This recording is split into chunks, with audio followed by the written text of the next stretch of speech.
Ok, então vamos voltar agora a falar sobre perda de proteção. E aí eu quero nesse vídeo falar sobre as perdas de feridas. As perdas de feridas são aquelas que acontecem ao longo do tempo, né? Estudos mostram que essas perdas podem ainda estar acontecendo, o finalzinho delas, com 20 anos, às vezes 25 anos após a, digamos assim, o ato da proteção. Então, demora bastante. Claro que essas perdas, né, vamos colocar aqui os anos, o tempo, né?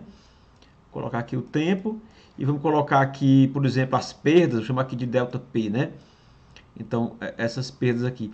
Claro que ela não é uma coisa assim linear, que vai acontecendo. Não, não. Então é uma coisa mais assim, que ela acontece muito nos primeiros anos, e aí depois ela vai ficando meio que constante, até que ela vai se estabilizar bem depois, né? Então, a gente pode dizer que aí ela se estabiliza mesmo, lá a partir, sei lá, de 20 anos, 25 anos. Então demora bastante para essas perdas, né? Mas é claro que a grande significância dela se dá nos primeiros anos aí. Tá certo? Bom, quais são elas? Vamos ver aqui. Vamos falar de 3 delas, que são as mais importantes. Bom, a primeira chama-se fluência do concreto. A fluência do concreto, pessoal, digamos assim, é uma perda. Você viu que tem aquela perda imediata, né? Que acontece assim que você vai protendendo, o concreto né? Vai encurtando. Só que esse fenômeno, quando essa carga de longa duração, que é a proteção, ela permanece, então o concreto ele tem esse fenômeno aí chamado de fluência, que ele continua a se encurtar, a se deformar. Isso pode chegar a 3 vezes o valor inicial, né? Pode chegar a 3 vezes, se você comparar de 2 a 3 vezes o valor inicial. Então, por exemplo, se ela encurtou, vamos pensar uma coisa assim, se ele encurtou, sei lá, 1 milímetro, então para cada milímetro ele vai ter 2 ou 3 milímetros de perda ao longo de todos esses anos de fluência, ok? Essa é uma delas. A outra, eu já falei para vocês, é a relaxação do aço. A gente comentou aquela perda de 3,5% para cada 1.000 horas e tudo. Há quem diga também, há quem chame a relaxação da fluência do aço, ok? E a última tem a ver com a retração, né? Ela tem a ver com a retração do concreto. A retração tem a ver com perda de água, né? Então, com o tempo também o concreto ele vai perdendo água. É por isso que é importante no dimensionamento, inclusive, nós sabermos a parte de concreto que vai ficar exposta, porque é por ela que a água vai fugir. É importante também, né? Então vamos imaginar aqui, vamos imaginar aqui uma viga interna aqui, tá certo? Vamos lá. Está aqui uma viga interna que vai ser protendida, por exemplo. Então veja que essa superfície que está aqui, que eu estou agora achurando, ela está exposta. Ela poderá perder água por aqui por cima, não, porque eu tenho uma laje aqui isolando, né? Às vezes eu tenho um piso aqui, tenho um contrapiso, tenho um piso, que impede que isso aconteça. Mas por aqui e por aqui, ela perde umidade, ela perde água. Então é importante no dimensionamento eu já ter uma estimativa de por onde ela vai perder água. Outra coisa importante é eu saber onde o prédio vai estar localizado. Então, olha só, o que eu quero dizer? É a umidade relativa do ar daquele local onde o prédio vai ficar. Então, são parâmetros importantes para você poder medir a questão da retração.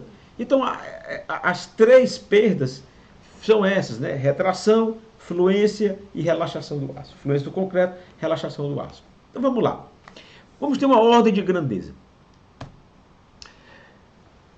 As perdas iniciais, vou pegar aqui minha calculadora. As perdas iniciais representam mais ou menos, as imediatas, né? Mais ou menos 10%. Se a gente multiplicar isso por 0,9, eu vou ter 13,5. Então, de largada, os 15 toneladas já viram 13,5, já de largada, já imediatamente ali após o ato da proteção. E essas outras perdas, essas perdas de feridas aí, elas também, você perde mais 10%. Se eu multiplicar de novo aqui por 0,9, eu vou achar que 12,15. Então, a gente costuma dizer que os 15 viram 12 toneladas. Então, ela perde mais ou menos 20%. Então, a gente pode fazer uma conta, se você quiser fazer uma conta expedita, um bom número é as 12 toneladas. Aí você talvez diga, está perdendo muito o negócio que você puxa com 15, vai para 12, perde 20%. Mas mesmo assim, se nós compararmos esse aço com o aço para concreto armado, a tensão que um trabalha, a tensão que o outro trabalha, a gente pode dizer que o aço para concreto protendido é 170% mais resistente do que o aço para concreto armado. Então é por isso que ele é tão competitivo, é por isso que ele está tão aí no mercado. Bom, como é que eu represento isso em projeto? Como é que ele aparece? Então vai depender. Geralmente é desse jeito que está aí na tela, gente. Eu tenho, porque é o seguinte, entenda, o concreto com a cordoalha engraxada, os únicos pontos em que a cordoalha vai ficar presa na estrutura são esses dois pontos aqui, na placa de ancoragem passiva e na placa de ancoragem ativa. A placa de ancoragem passiva eu vou representar como esse pauzinho assim, esse tracinho transversal ao comprimento do cabo. E a extremidade ativa eu vou representar por uma seta.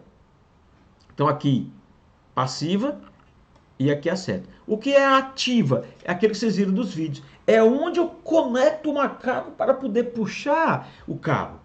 Tá certo? Muito bem. Então esses dois pontos são os pontos, digamos assim, onde eu prendo o cabo à estrutura. E aí nos projetos eu preciso fazer uma legenda, é isso que eu estou acabando de mostrar aí. Eu preciso fazer uma legenda. Eu preciso mostrar esses cabos numa vista lateral, como é que essas placas vão estar posicionadas dentro da seção transversal. Senão não tenho como posicionar a placa, não tenho como puxar isso depois. Bem, no nosso escritório a gente costuma fazer da seguinte maneira. A ancoragem ativa, quem é a ancoragem ativa? Lembrando, a ancoragem ativa é essa aqui. A ancoragem ativa é onde eu conecto uma cabo. Na hora que eu faço uma vista, aí eu coloco ele com linha contínua. Desculpa aí, olha só, linha contínua, e aí sem pintar nada dentro, do jeito que está aí desenhado. Já a ancoragem passiva, que é lá do outro lado, né? É lá onde fica a placa, contrária àquela que vai ser puxada, eu desenho tracejada como está aqui na tela. Então, o tracejado é a placa de ancoragem passiva. Bom, e o que é essa ancoragem ativa segundo a proteção? Então, deixa eu explicar para vocês. Bom, quando você calcula uma quantidade, vou limpar aqui a tela. Vamos imaginar que você calculou ali que uma determinada viga precisa de 8 cabos. Então, você tem ali 8 cabos. Muito bem. Você fez todo o seu dimensionamento para 8 cabos. Só que a proteção, o ato da proteção, geralmente é realizado com 5 dias após a concretagem. Então, quem estudou o comportamento do concreto sabe que com 5 dias aquele concreto não está ainda pronto para receber todas as tensões, até o próprio modo de elasticidade dele não está bem definido ainda, né, e tudo. Então, você precisa ter cuidado nesse momento. Então você precisa fazer uma verificação do ato da proteção. Que verificação é essa? Você vai verificar se, por exemplo, naquele momento que você vai puxar, se a resistência do concreto, né, naquele dia, sei lá, com 5 dias, se a resistência do concreto naquele dia consegue, nessa tensão aí, ela consegue absorver, por exemplo, esses 8 cabos.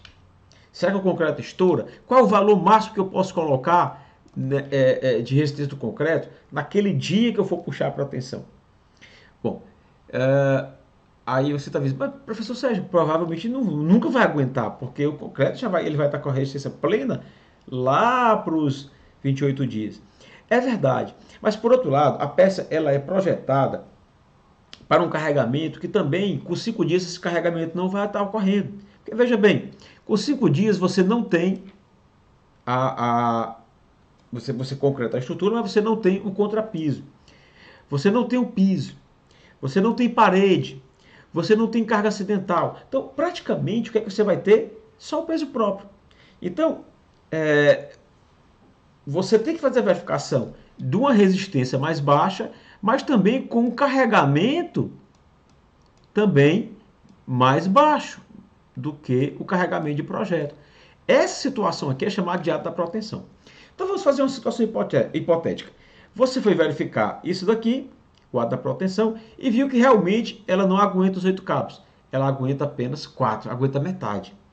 Então, o que vai acontecer? Você vai separar o ato de protender em 2 momentos, ok? Então é o seguinte, aí vai acontecer, se ela aguenta puxar, se com 5 dias ela aguenta puxar 4 cabos, você vai colocar 4 cabos de primeira proteção. Então com 5 dias a viga tem 8 cabos, com 5 dias ele vai lá e puxa somente 4. E 4 fica esperando. Fica esperando quanto tempo? Até completar os 28 dias. Aí com 28 dias, então, aí a pessoa, o técnico de proteção vai lá e puxa os demais cabos, ou seja, ele faz a segunda proteção. Então, é assim que a coisa funciona. Eu vou já mostrar para vocês no detalhe de uma viga como isso aí acontece. Ok? Então, primeira proteção com 5 dias, segunda proteção com 28 dias. Aqui está o detalhe da placa de ancoragem passiva.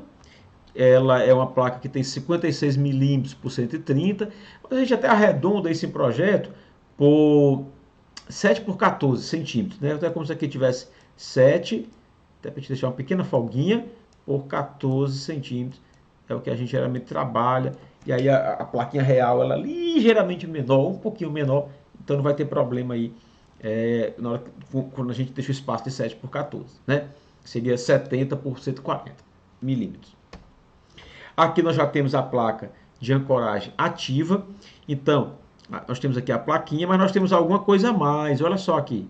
Nós temos esses acessórios. Nós temos um anel de fixação da tampa, né? Aqui, e nós temos esse cap, né? Essa tampinha que a gente preenche com graxa, né? Então você precisa colocar graxa também lá na saída. Porque veja bem, a gente pode dizer que o calcanhar de Aquiles da proteção com a cordoalha engraxada é exatamente nesse nicho aí da proteção da placa ativa, né? da placa de ancoragem ativa. Porque se você não faz bem esse fechamento, se você não protege bem, ali pode ser um foco para o início da corrosão. E esses aços para concreto protendido, submetidos a uma alta tensão, quando inicia um foco de corrosão, isso se dá em uma velocidade digamos assim, enorme, né? Assombrosa. Então, você tem que ter cuidado. Na hora que você protende, você precisa cortar o cabo, você enche ali de graxa, coloca essa tampinha e depois se você grauteia aquilo ali para que fique selado. Então você tem que selar esse lado aí. O outro não tem problema porque na hora que você concretou, aqui na ancoragem passiva, não tem nenhum problema, porque isso aqui já vai ficar... Primeiro que isso aqui já vai ficar cravado, já sai da impureza de proteção com isso cravado, com a cunha cravada do lado passivo. A gente chama isso aí de pré-blocagem. E lá na hora que você concreta a peça, ela já vai estar dentro do concreto, já vai estar imersa no concreto, já vai estar protegida. Então o cuidado maior mesmo é na placa de ancoragem ativa. Bom, outra coisa importante também é você colocar, gente, armaduras de fretagem. Então, por exemplo, aqui, eu estou mostrando aqui um exemplo, onde eu tenho 4 placas, uma do lado da outra, formando aqui uma faixazinha, um feixe, né, de 4 cabos. Bom, então o que acontece? Entre um cabo desse e outro, né, entre uma placa dessa e outra, veja bem, o que eu estou riscando aqui, eu preciso colocar uma chamada armadura de fretagem, que é essa armadura aqui em forma de um C. Realmente ela fica em pezinho assim, né? Ela não é como aquele grampo da viga que eu expliquei na aula de viga, não. Essa aqui ela fica realmente em pé. Então, na hora que você vai protendendo, a tendência é que você rasgue a peça, ela abra assim, né? Imagina você abrindo assim a boca do jacaré, né? Então ela vai abrindo assim. Então, o concreto ele pode fendilhar aqui e abrir, né? Como o machado também está cortando a madeira, né? Ele vai abrindo assim.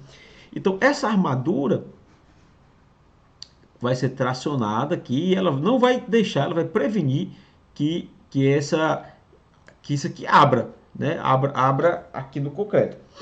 Então veja que mais ou menos uma, duas, três, quatro, cinco. A cada placa você tem um ferro desse. Aí já é um ferro um pouco mais grosso, um ferro aí de 12,5. Geralmente ele entra 30 centímetros, é um detalhe meio que padrão, né? E aqui, olha, se eu tenho 20, eu tiro 3 em cima, 3 embaixo, fica 14. É como aquela continha lá do estribo que a gente aprendeu a fazer. É importante que em cada prancha você, já mostrei essa imagem, você coloque as placas, né, de ancoragem ativa, passiva, total, né?